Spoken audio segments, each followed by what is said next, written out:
आज आपने यहाँ पर इसको एक बड़े विशाल रैली का भी रूप होगी, ये रैली की रैली होगी और पदयात्रा की पदयात्रा, ये तो कई 2 in 1 हो गया। और इतनी बड़ी संख्या में, और आप सही कह रहे हो, आप मेरे अभी बता रहे थे अरोड़ा साहब कि भाई कितने आदमी अंदर उससे ज्यादा बाहर है। सही बात है, बाहर मैं खुद फंस गया था, इस तरफ से आऊँ था, लेकिन वहाँ पे इतनी बड़ी संख्या में लोग थे कि गाड़ी मोड़ के दोबारा इस तरफ से गाड़ी लेके आने पड़ी। तो ये आज जिस तरीके से थानेसर में इतनी बड़ी संख्या में जो आप सब यहाँ पे उमड़ के आए हो आशीर्वाद देने कांग्रेस पार्टी को, आदरणीय अशोक अरोड़ा जी को, इस बात से साफ संकेत है कि आने वाला समय कांग्रेस पार्टी का समय है। हरियाणा में बड़े बहुमत से कांग्रेस की सरकार तो बनेगी, लेकिन थानेसर से भी बड़ी बहुमत से कांग्रेस पार्टी जीत की तरफ बढ़ रही, क्योंकि 10 साल बीजेपी के, और हम सवाल पूछ रहे हैं, मैं भी ज्यादा कोई बात ना कहते हुए हम अपनी पदयात्रा की तरफ आगे बढ़ेंगे। हमने सवाल पूछे, इनको इतनी तकलीफ हो गई बीजेपी को, सरकार को, हमने कहा 10 साल में कुछ सवाल जनता, हरियाणा की जनता के दिल में कोई सवाल है, वो सवाल हमने इनसे, आज से 1 महीने पहले कांग्रेस पार्टी ने अभियान शुरू किया, हरियाणा मांगे हिसाब। जनता का अधिकार सत्तारूढ़ दल से सवाल पूछने का है कि नहीं है, मैं आपसे पूछना चाहता हूं। हमने सवाल पूछा कि देश में सबसे ज्यादा बेरोजगारी, भारत सरकार के अनुसार देश में सबसे ज्यादा बेरोजगारी हरियाणा में क्यों है? देश में सबसे ज्यादा अपराध दर, क्राइम रेट, आज भारत सरकार के अनुसार, गृह मंत्रालय के अनुसार, देश में सबसे ज्यादा क्राइम रेट, सबसे ज्यादा अपराध आज हरियाणा में क्यों है? पिछले 1 साल में देश में सबसे ज्यादा फिरौतियों के मुकदमे हरियाणा में, डकैती के मुकदमे हरियाणा में, दूसरे नंबर पे हत्या के मुकदमे हरियाणा में। आज हरियाणा में इतना अपराध रेट, क्राइम रेट क्यों बढ़ा? देश में सबसे ज्यादा 10 साल की बीजेपी की सरकार के बाद सबसे ज्यादा नशा, पंजाब से भी ज्यादा ड्रग्स ओवरडोज के मामले हरियाणा में सामने आए इस साल।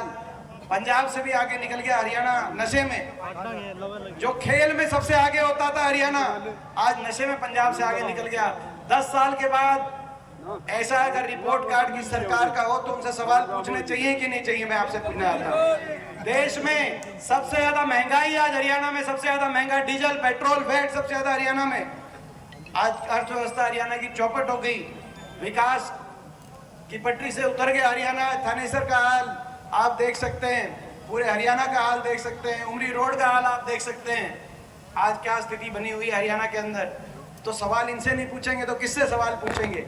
देश में ऐसी सरकार हरियाणा की साबित हुई कि हर वर्ग को अपमानित करने वाली और हर वर्ग की बात को अनसुना करने वाली ये सरकार साबित हुई। आपने देखा इन 10 वर्षों में किसी भी वर्ग, कोई ऐसा वर्ग नहीं जिसको सड़क पे अपने अधिकारों के लिए नहीं आना पड़ा हो, और कोई ऐसा वर्ग नहीं जिसके साथ अन्याय और अनदेखी सरकार ने ना की हो। सरकार का काम होता है कि हर बात, हर वर्ग की सुनवाई करे। आपने देखा किसान सड़कों पे आया, 750 किसानों की जान चली गई, लेकिन सहानुभूति के 2 शब्द भाजपा के किसी नेता के मुंह से आज तक नहीं निकले। वो भी कोई परिवार थे, किसी के थे, इस देश के थे। आपने देखा हमारे सरपंच आए, उन पे लाठीचार्ज, कर्मचारी आए, उन पे लाठीचार्ज, आड़ती भाई आए, उन पे लाठीचार्ज, आशा वर्कर, आंगनवाड़ी, हमारी बहनें जब गई उन पे लाठीचार्ज करने वाली सरकार साबित हुई। हमारी बेटियों को दिल्ली की सड़कों पे घसीटने वाली ये थानेसर, ये प्रतीक, कुरुक्षेत्र, जो महाभारत की हमारी संस्कृति में, महाभारत यहाँ पे हुआ, बहन बेटी की इज्जत की बात आई तो पांडव कौरव भिड़ गए, महाभारत का युद्ध हुआ। इस देश में बहन बेटी को अपनी क्या कसूर था, हमारी बेटी विनेश का क्या कसूर था, उन सभी हमारी 6 बेटियों का, साक्षी मलिक का, उनके कहने से एफआईआर भी दर्ज नहीं हुई, 6 महीने तक बैठी रही, दिल्ली की सड़कों पे घसीटते रहे। उसके बाद सुप्रीम कोर्ट ने एफआईआर दर्ज करी और दिल्ली कोर्ट ने कहा कि वो जो आरोपी बीजेपी के मंत्री हैं, उन्होंने हर मौके पे दुर्व्यवहार इन बेटियों के साथ किया है। लेकिन सरकार ने बेटी बचाओ का नारा था, लेकिन बीजेपी के सांसद और बीजेपी के मंत्री बचाओ। पेवा में आपने देखा जो मंत्री हैं वहां से बीजेपी के मंत्री बचाओ, बीजेपी के सांसद बचाओ। इतना अहंकार नहीं होना चाहिए।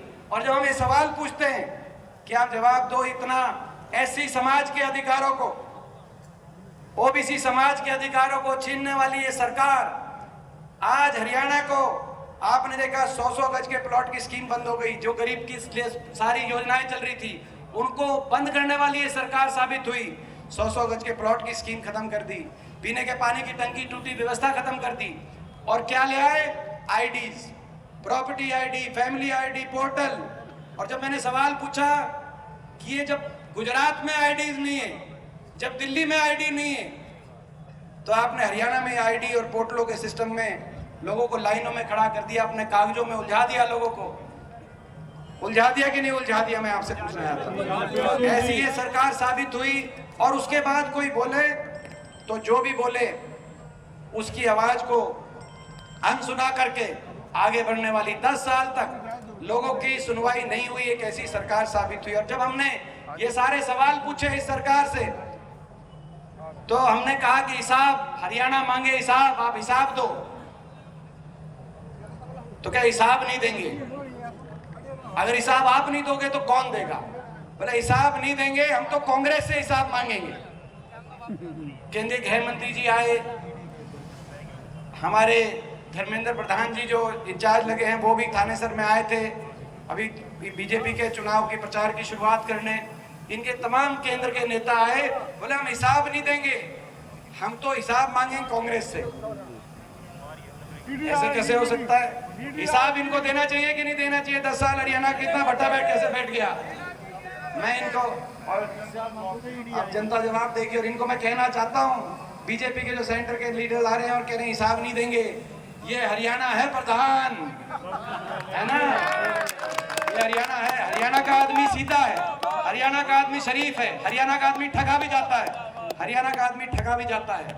लेकिन जब ठगा जाता है तो जो ठगता है उससे हिसाब लेना भी हरियाणा का आदमी जानता है।